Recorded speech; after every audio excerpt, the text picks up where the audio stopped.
क्यों नहीं समझती कि हर इंसान के पास इतना पैसा, इतनी एनर्जी अवेलेबल नहीं है, इतने रिसोर्सेज की हर इंसान एक मेडिकल ट्रांजिशन के थ्रू जाए और कोई इंसान अपनी बॉडी को बेयर करके एक मेडिकल बोर्ड के सामने अपने जेंडर का परिचय। देखो, आपका नाम?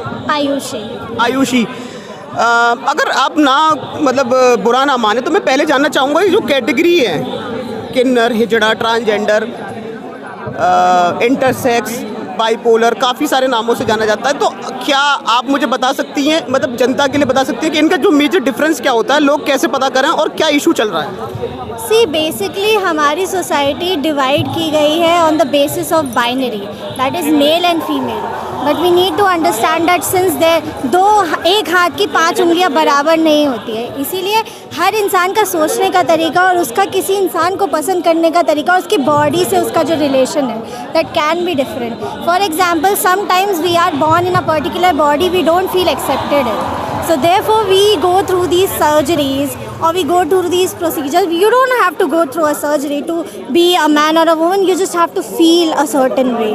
See, some people feel comfortable in a particular gender, some people don't accept it, so they transition. What do you find yourself in it? Which category you belong? I consider myself to be a woman. I was born a woman. I consider myself to be a woman.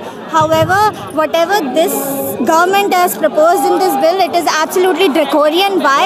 क्योंकि सरकार हमारे bedrooms में हमारी actual, क्योंकि आप एक आदमी, आप ये कैसे प्रूव करेंगे? अगर आप खुद को आदमी, अगर यही बात है तो मैं एक आदमी को गवर्नमेंट से पूछूंगी तो भाई चेकअप ही करवा सकते हैं लास्ट, चेक कर लो। चेकअप का कोई मेडिकल स्टैंडर्ड आप कैसे डिटरमाइन कर सकते हैं? वो तो क्रोमोसोम से पता चल जाता है। सी क्रोमोसोम्स तो सिंपल सी बात है, आप अगर मान लीजिए कि कोई इंसान कैसा भी हो, उसकी बॉडी में कोई डिसेबिलिटी है, इसका मतलब ये थोड़ा है कि वो उसकी बॉडी में हमेशा से इनहेरिटेड अवेलेबल होती है। आप ज़रूरी नहीं कि जिस चीज़ में आप पैदा हुए आपको वही बनना है, अगर ऐसी बात है तो फिर जैसे मैंने अभी तक पढ़ाई बिल मेरे हाथ में, मैंने काफ़ी सारी चीज़ें पढ़ी, मुझे इतना समझ में आया, एक बायोलॉजिकल चेंज है, एक होता है साइकोलॉजिकल चेंज। साइकोलॉजिकल चेंज को बताना मुश्किल है, बायोलॉजिकल चेंज हम बता सकते हैं, वो मेडिकली भी प्रूवन हो सकता है। बट जो बायोलॉजिकल चेंज है, जैसे कोई लड़की बाद में लड़का जैसा फील कर रही है, कोई लड़की कोई बाद में से लड़का कोई लड़की जैसा फील कर रहा है, ये बताना मुश्किल है। तो इसका तो थोड़ा मुश्किल है सेल्फ डिटर्मिनेशन करना। पर अब जब गवर्नमेंट ने ये एक्ट पास कर दिया है तो आप कैसे क्या चाहती हैं कि सबसे जो मेजर चेंज है जो इसमें हो? See right to self determination हर सिटीजन को अवेलेबल है इस देश में, चाहे वो जेंडर से रिलेटेड हो, कास्ट से रिलेटेड हो, रिलीजन से रिलेटेड हो। आप किसी से उसका मूल अधिकार नहीं छीन सकते, क्योंकि अगर आप उससे चॉइस ही छीन लेंगे फिर इंसान के पास बचेगा क्या? सरकार ये क्यों नहीं समझती कि हर इंसान के पास इतना पैसा, इतनी एनर्जी अवेलेबल नहीं है, इतने रिसोर्सेज की हर इंसान एक मेडिकल ट्रांजिशन के थ्रू जाए और कोई इंसान अपनी बॉडी को बेयर करके एक मेडिकल बोर्ड के सामने अपने जेंडर का परिचय। देखो, मैं मैडम इतना इसमें मैं तो न्यूज़ कवर कर रहा हूँ, मुझे जहाँ तक समझ में आ रहा है कि गवर्नमेंट के लिए मेडिकल एग्जामिनेशंस को प्रोसेस को इजी कराना मुश्किल रहेगा, बट मेडिकल एग्जामिनेशन का तो गवर्नमेंट करवा सकती है, बट बर्डन हो जाएगा गवर्नमेंट। पहले से ही गवर्नमेंट का जो हमारे मेडिकल सिस्टम है बहुत अच्छा नहीं चल रहा है। एक बात बताइए, जब सरकारी अस्पताल में गरीब का इलाज नहीं हो पा रहा है तो इस सब चीज़ से देश में इतनी सारी प्रॉब्लम्स एग्जिस्ट करती है, आप एक माइनॉरिटी के राइट्स उनसे छीन के कैसे एक्सपेक्ट करते हैं कि वो शांत बैठेंगे?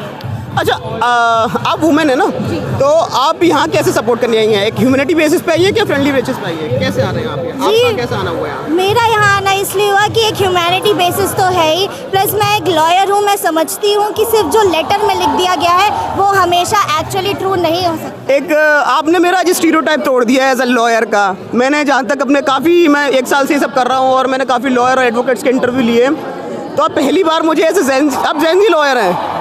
अच्छा, आप कहाँ प्रैक्टिस कर रहे हैं? जी, अभी तो मुझे मेरा लाइसेंस नहीं मिला है, मुझे मेरी डिग्री मिल गई है बट लाइसेंस अभी नहीं मिला है, लेकिन एक ह्यूमैनिटी बेसिस पे। और मैं इस कम्युनिटी के साथ बहुत टाइम से जुड़ी हुई हूँ, मैंने बहुत काम किया है।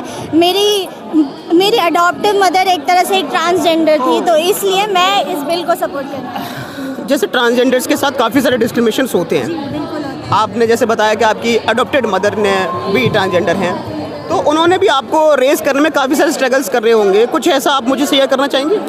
जी, सबसे पहली बात तो ये स्टीरियोटाइप है कि भाई ये लोग तो सिर्फ मांगने में बिलीव करते हैं, जब उनके पास आप इनसे इनका बेसिक राइट छीन रहे तो एजुकेशन, एम्प्लॉयमेंट, हेल्थ केयर, हर जगह तो इनके लिए स्पेशल अकोमोडेशन होनी चाहिए। वो आज तक एग्जिस्ट नहीं करती, चाहे आप भारत सरकार के ऑफिस में जाइए, चाहे किसी बड़े से बड़े कॉर्पोरेट में चले जाइए। तो फिर ऐसे ड्रैकोनियन कानून लाके आप कैसे बोल सकते हैं कि भाई हम इनसे बस हम एक सेट क्राइटेरिया सेट कर दें, बाकी जो है फॉल करता है, बाकी सब नहीं है। ऐसा नहीं होना चाहिए, बिल्कुल नहीं होना चाहिए। ये गलत है, गलत है, गलत है, बस। धन्यवाद।